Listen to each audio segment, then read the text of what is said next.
Chill. Perhaps a madman ran into your home and made away with your towel while bathing. Don't go running after him naked, otherwise people will assume you are the mad one. These were the words that kept on ringing in her ears, while she stood there struggling to silence the rage. This beautiful metaphorical piece of advice has always been Stephanie's mother's soothing voice, trying to calm Stephanie in the days she feels one of those eccentric rage. These words are now mere memories of her late mother's voice, who was accidentally pushed down from the top of the stairs in their home by Stephanie's father during one of their numerous arguments. Stephanie had watched the constant beatings and manipulation her mother faced from her father, and how her mother has managed to always wear the brightest smile in the room in spite of it all. At first glance, Stephanie, a tall, single lady in her mid-30s with brown eyes, appears calm and confident. However, there is a hardness to her expression that is obvious in the frequent frowns that appears on her face. Being in her mid-30s has not made her soft. If anything, they have etched deeper lines of frustration into her skin. This hardness must have spun from a rough childhood, the ugly accident that claimed her mother's life, an incarcerated father, and years spent moving between foster homes, surviving in a world that offers little or no warmth. Stephanie has a temper that is quick to flare, especially when things does not go her way, a cranky and unfriendly attitude that kept most people at arm's length. She speaks fast and has a habit of rolling her eyes at anyone who dared waste her time. Stephanie had learnt early in life that the world is unkind, and she has no intention of being anyone's victim again. So it was a Friday morning, and Stephanie had woken up pretty early. She took a quick shower and just threw on a pair of jeans and a black t-shirt before heading out to work. She boarded a taxi to get to her destination. While she sat inside, the driver made his way through the city streets toward her workplace. As she rode along, memories of her childhood flashed through her mind, and she realized just how much she missed her mother. Lost in these thoughts, she was suddenly brought back to reality by a voice saying, "Young lady, you should pay me now as we have arrived at Marina Street." Looking up, she saw that she had reached her office and her day was about to begin. She got out of the taxi rather sluggishly and handed the driver the agreed price of 3,500 naira with her left hand, since she was left-handed.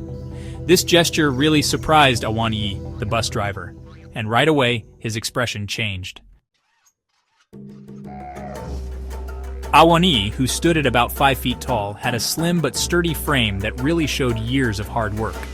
He was in his mid-50s and belonged to the Yoruba tribe. He was honestly surprised to see a young lady act in what he considered such an uncultured manner. Awani came from Osun State, which is part of the Yoruba tribe.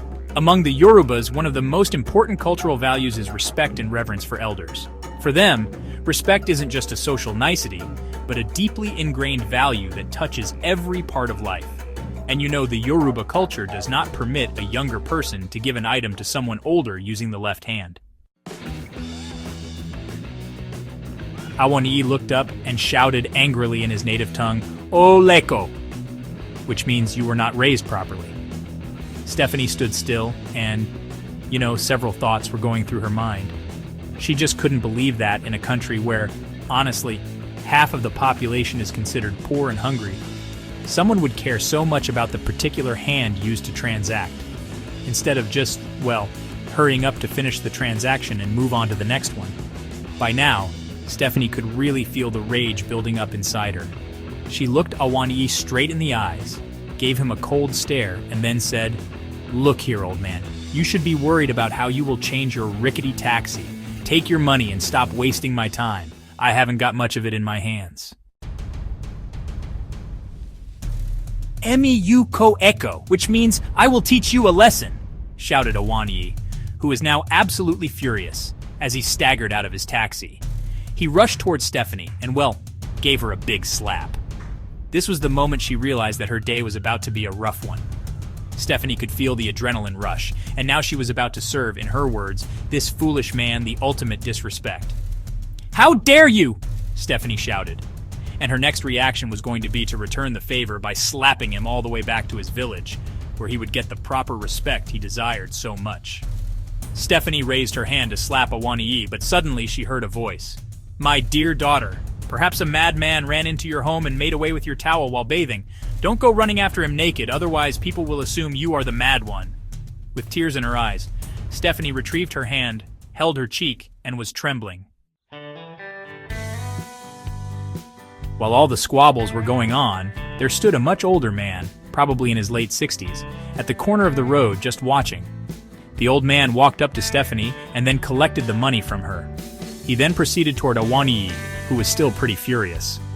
The old man said to Awanii in a gentle voice, "My name is Durosami."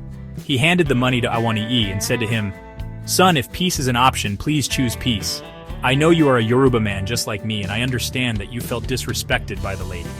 However, that young lady is left-handed and, not everyone has the same tradition as us.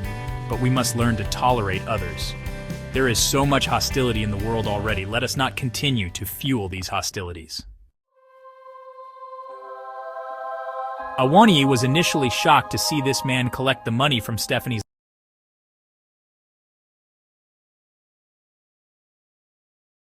left hand. However, he became sober and went to Stephanie, and he apologized for slapping her. Stephanie also apologized to Awanii. As she made her way into her office, she pondered on the event that had occurred earlier. Although she was proud of herself for controlling the rage and not returning the slap Awanii gave her, she learnt a tangible lesson from the old man. We should learn to tolerate others. She realized she could have exchanged the money to her right hand for peace's sake. From that moment, she made a promise to herself that she would try as much as she could to always choose peace.